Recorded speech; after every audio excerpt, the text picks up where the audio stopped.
You're listening to the International Moving Podcast, your guide to moving to another country, brought to you by SDC International Shipping, LA's finest. An international move is exciting. It's a time to start over, establish a new business maybe, reestablish family ties, or retire where your budget will do more for you. Please enjoy today's episode, and if you have any questions about your international move, give us a call at 888-779-3962. That's 888-779-3962. All right, welcome back, everyone. This is Jim for SDC International Shipping. As always, great to be back here with you again today. Today we're going to talk about several things. We're going to talk about some of the best countries for American expats to relocate to in 2025. We'll talk a little bit about what separates one international moving company from another.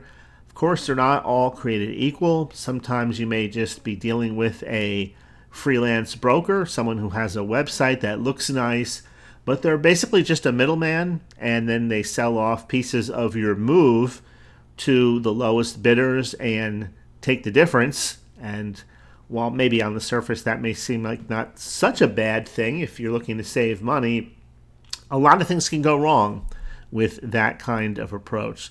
So basically, they're just a middleman reselling services, and if ever you have any questions or problems, then good luck getting a hold of someone, because that person then has to contact the company and then wait for someone to get back to them.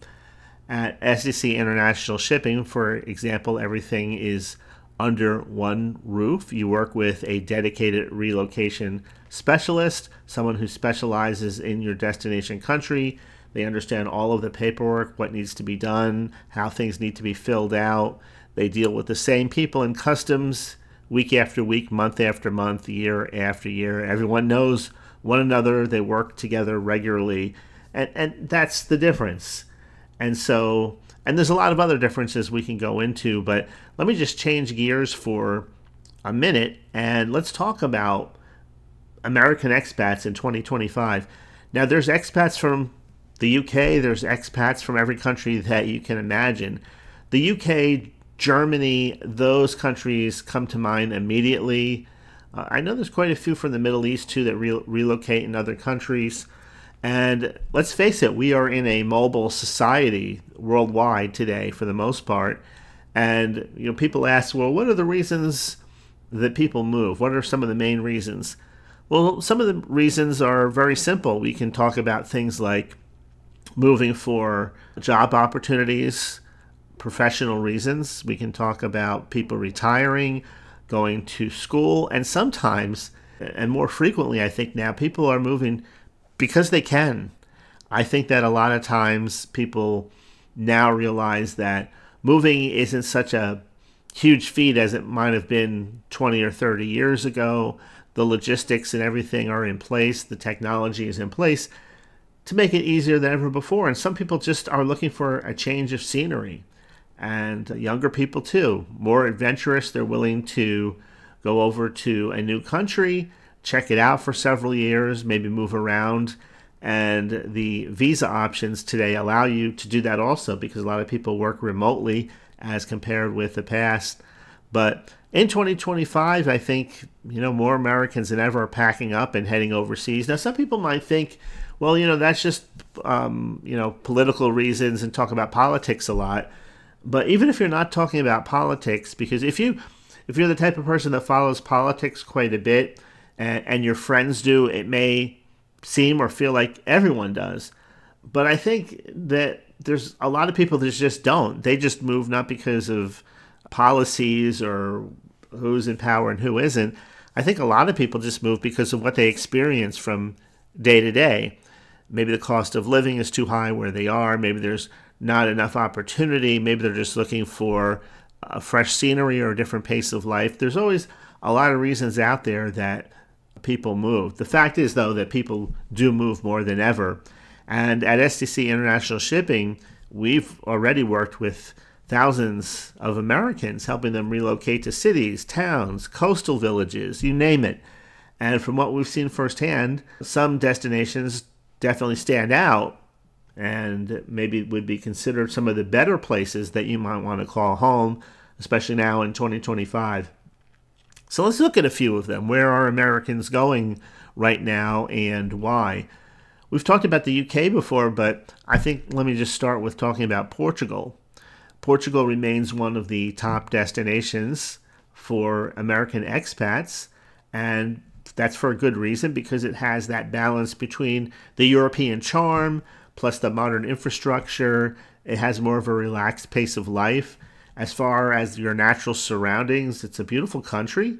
It already has a thriving expat community, which makes life much easier for those coming in, and those communities continue to grow year after year. Lisbon and Porto are vibrant cities filled with culture, cafes, fine dining, coastal views. To the south, there's a large retiree area for people looking for a slower pace of life, sunnier lifestyle. Many Americans are drawn to the country, particularly for its affordability. When you compare Portugal to many of the other EU countries, Portugal has a tremendous history. Actually, all of Europe does. You know, the United States is still a junior surrounded by seniors when you think about world history. I mean, Portugal was a world power at one point, but not get into the past so much as why people are going there now.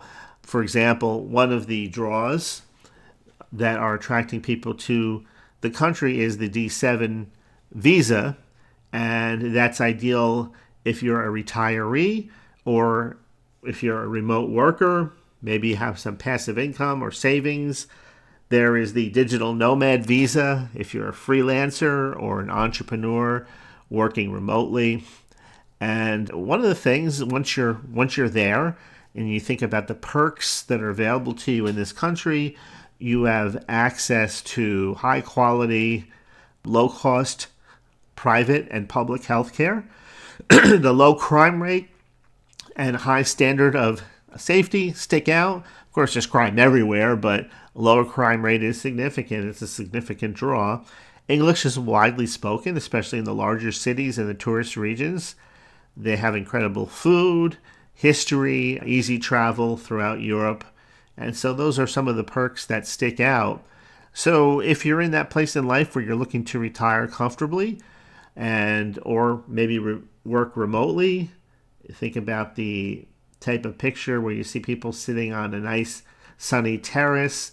Maybe they're raising a family, nice environment. Portugal really does tick all of the boxes there. Mexico is another one. One of the things, of course, with Mexico is that it's very close already to the United States. So it's already been a popular destination for years. Now, there is a little bit of upheaval going on right now, of course, with everything with the border closing and the cartels and all of that. The cartels have been a part of Mexican culture going back, I don't know how long, but they really, I don't know if there's some type of an agreement with the government and the cartels. I don't know if it's spoken or unspoken, but when you look at the expat communities in Mexico, I talked to the people there, it seems like it's hands off. In other words, they don't bother with the people there. They don't bother the people there.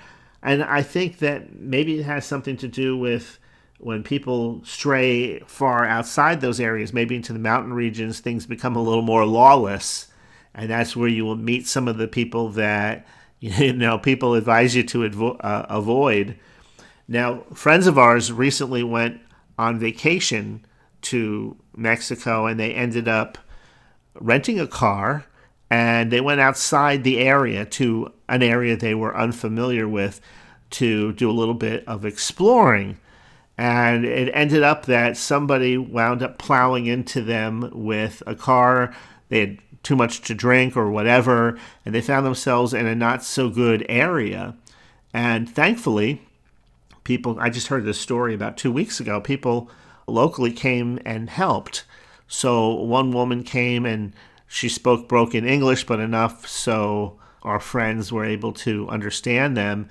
And I guess the impact of the vehicle the bumper came off or something like that, or part of the bumper came off, and they helped them tie it on so they could drive the vehicle again. But they went through this. I don't know if harrowing would be the right way to put it, but they went through a situation where they found themselves at 1 or 2 in the morning in a not so good place. And they say now they're back home that would be the last time that they would do that. That they had that type of approach wherever they would go on vacation. They would oftentimes rent a vehicle and they would drive outside of the vacation area to see, where the people lived and what life was like outside of the vacation zone. Now, I can tell you that no matter where you live in the United States, there are sections in the city, there are sections in the towns, there are sections everywhere that you don't want to be caught in after the sun goes down. These areas are known for maybe gang violence, or they're drug-infested areas. Every town has them. I'm sure, well, maybe not every single town, but most areas, just about every area has an area like that. And so if you're going to go off adventuring on your own to kind of see what's around, maybe it's better to take a few precautions and maybe talk to people about the area first, or read up on it, or get some information, because the world can be, unfortunately, a dangerous place. Now, you can't, of course, live in fear and you never go anywhere or do anything because you're afraid, and that doesn't make sense either. But there is like a happy medium in there, and our friends who are in their 50s, well, she's in her 50s, he's in his early 60s, I believe. They've been doing this their whole life and kind of straying off and adventuring on their own in foreign lands. And they said that this time they decided that was the end, that this was too close a call. There was potentially too many things that could have gone wrong there. And if there hadn't been some friendly locals to basically steer them in the right direction, then, they could have been in for more than they were able to handle. But all that being said, there are areas in Mexico, beautiful tourist destinations. People travel there from all over the world. There are expat communities there. And just like I'm sure where you live, if somebody came to visit you, there would be certain areas that you would tell them, it'd probably be better off to avoid this area here.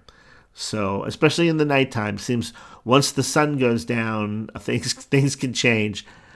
But Mexico as a whole is a modern country. I mean, they have modern amenities. They've retained that cultural heritage. It's an affordable place. Mexico City, Guadalajara, and others, San Miguel de Allende. Did I pronounce that right? San Miguel de Allende. I think I did. That has a very big expat community there. And talking to the people that I've known who have vacation there and live there part of the year in an expat community, they tell me that if you can live like an American, or you can live like a Mexican, meaning that you can go and buy your fruits and vegetables from local sourced markets. And when you do, they have the fresh produce. Everything there is fresh. It's inexpensive.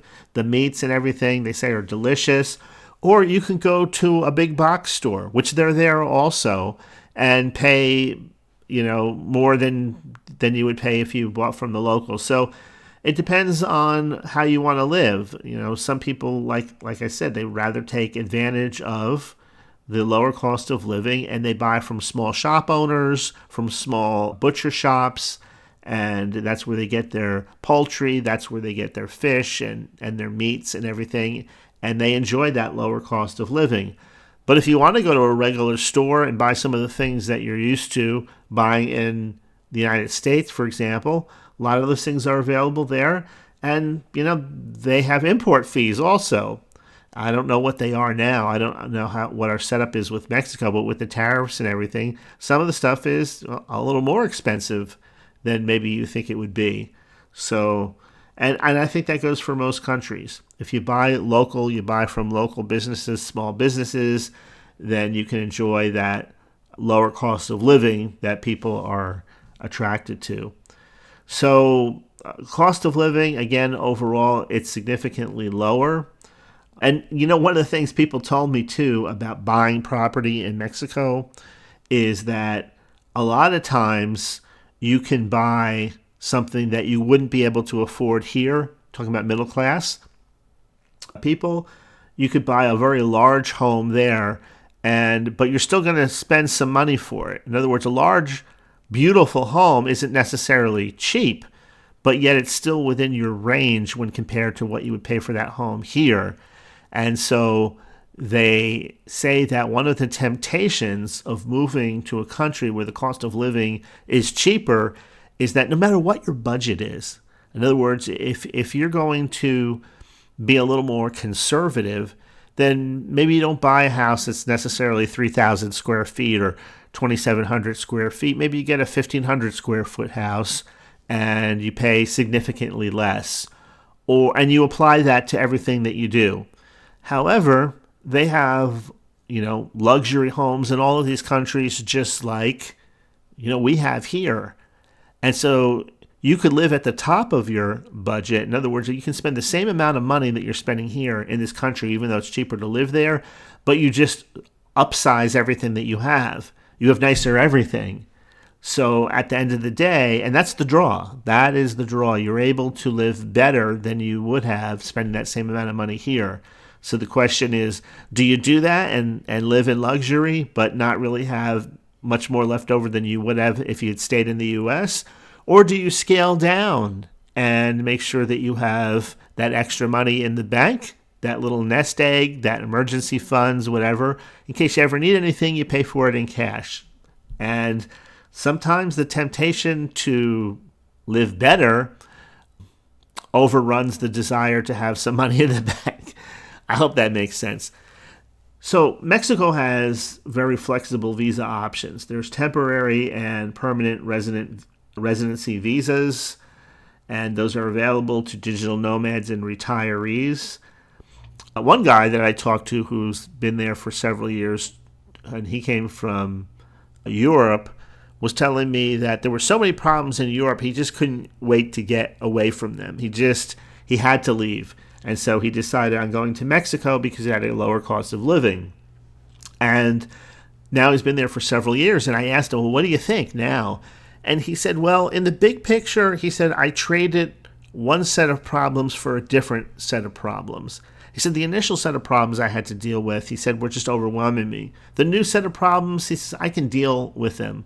And so it was very interesting that he put it that way, because it shows you, no matter where you go, life is life, and every place has its issues and challenges. So you want to make sure that, you're not looking at any of this through rose-colored glasses, that you recognize what's better, what's not, what maybe is a little bit worse, some of the sacrifices that you have to make, and take all of that into consideration.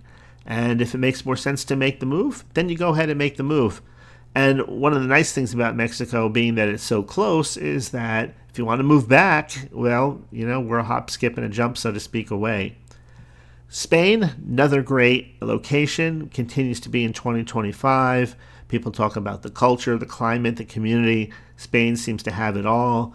When we're talking about the beautiful art and architecture, Barcelona comes immediately to mind. Valencia for affordability.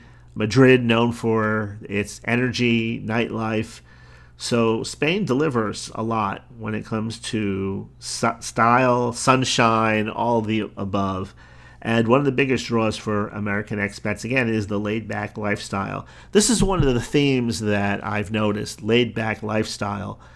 Now, if you come from, and I've talked to people who come from New York, Los Angeles, the Northeast, where the pace of life is faster here in the United States than it is in other places. They say it's noticeable when you get there.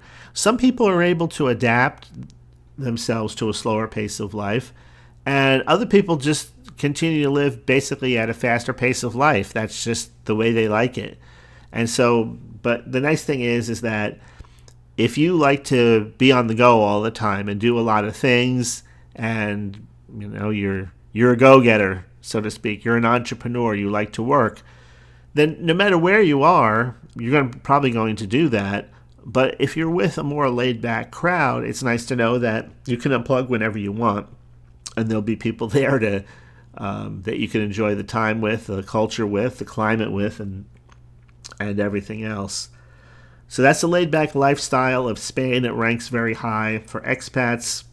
They have a robust public transportation system, walkable cities. They have a digital nomad visa. I think that it won't be long before just about every country has one or a form of one. But in 2025, there's more countries than ever before. I think it's going to continue into 2026 and 2027.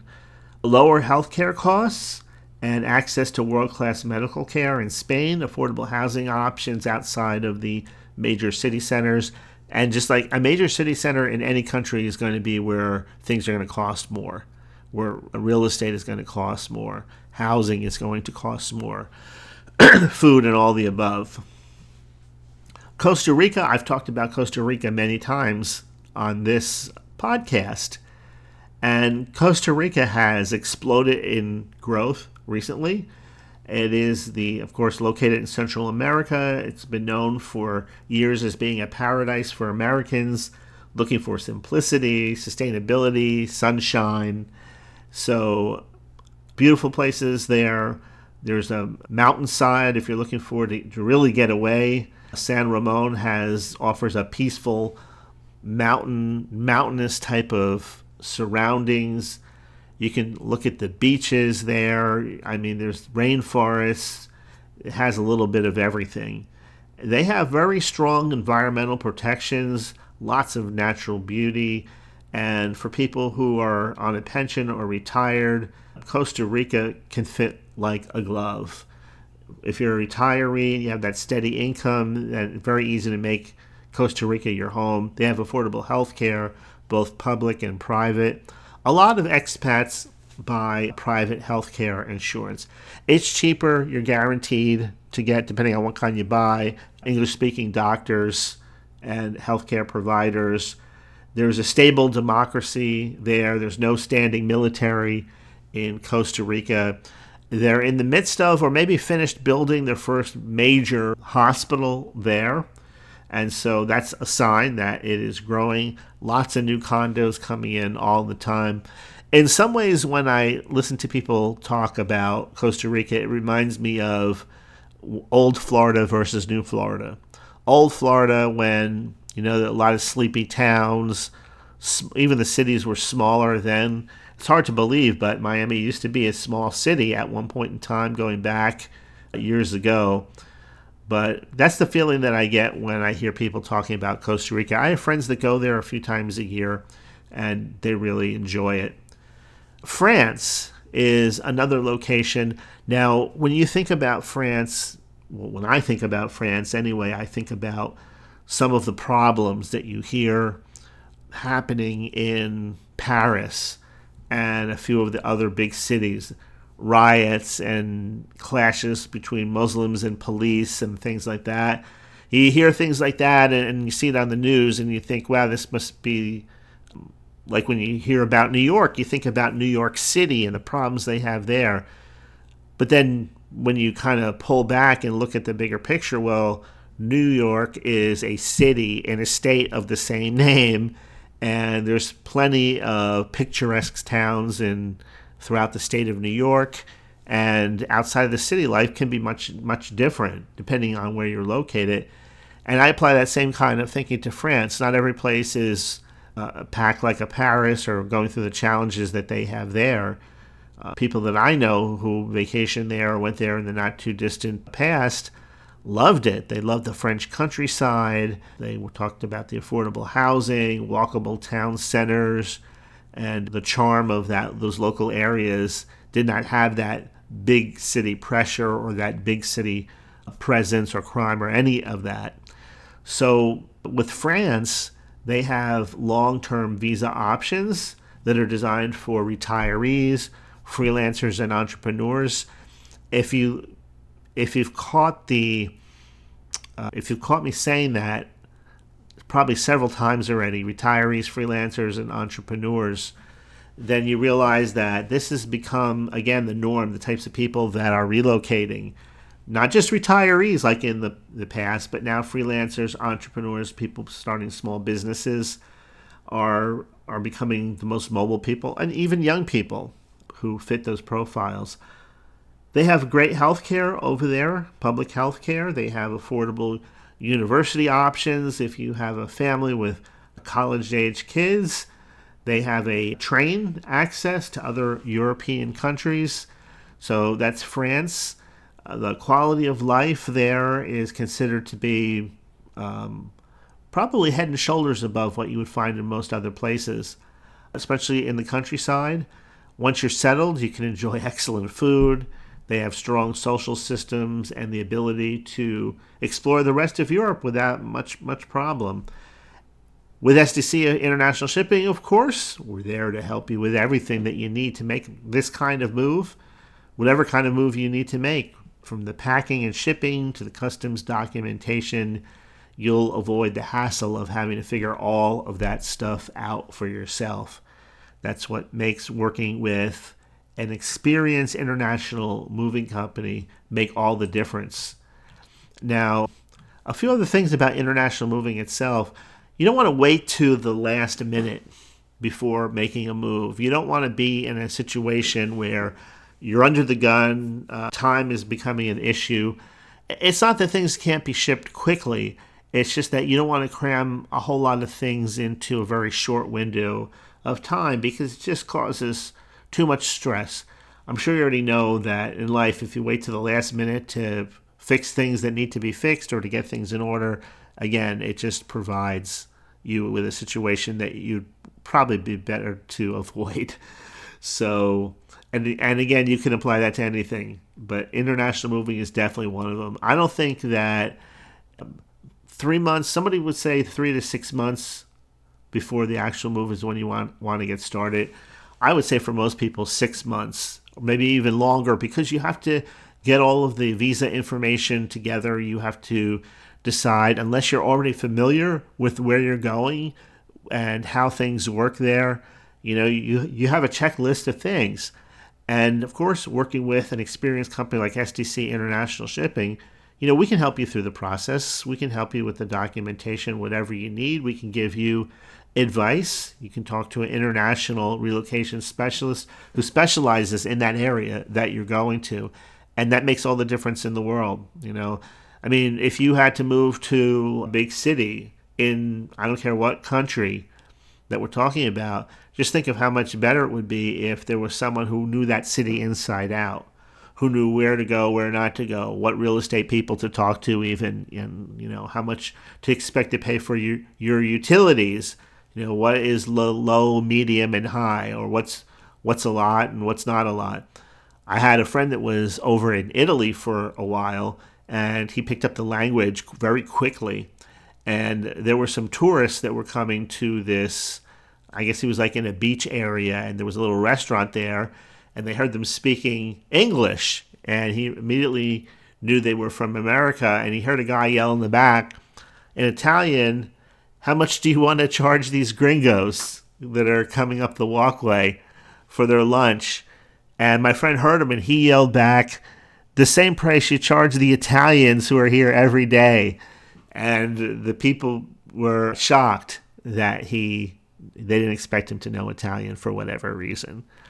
But you get that in places, right? You would get that in some places if you didn't know. So how do you know if you're paying the right price or not? You want to deal with and work with people who understand as much about that area as possible. And so you don't have to learn by going through the school of hard knocks. So when it comes to international moving and relocation, the school of hard knocks is the last place you want to go for an education. Instead, reach out to us here at SDC International Shipping. You can call us. Our main number here on the website is 877-339-0267.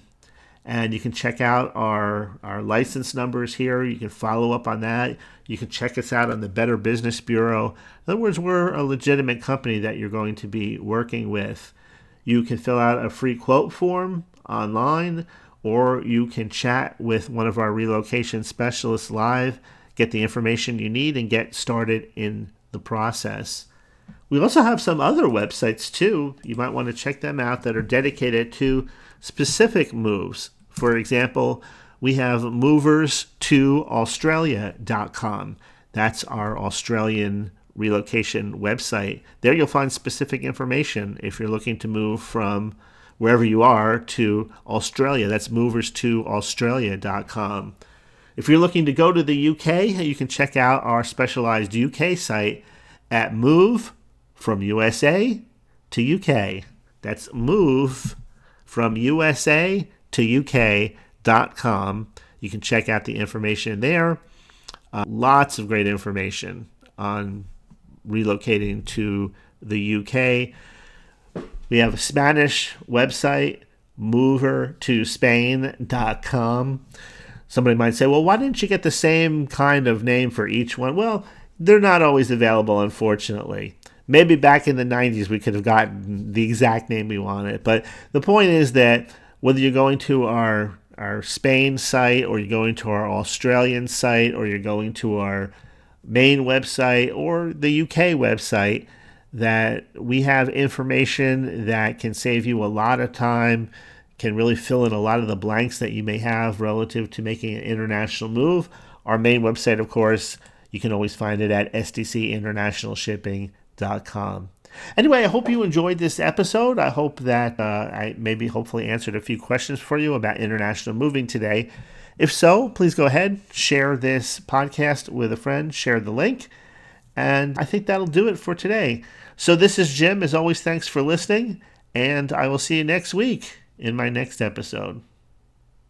We hope you enjoyed today's episode. Thanks for listening. Whether you're relocating within the country or moving to the other side of the world, we're here to help from start to finish. Connect with us today at 888-779-3962. That's 888-779-3962.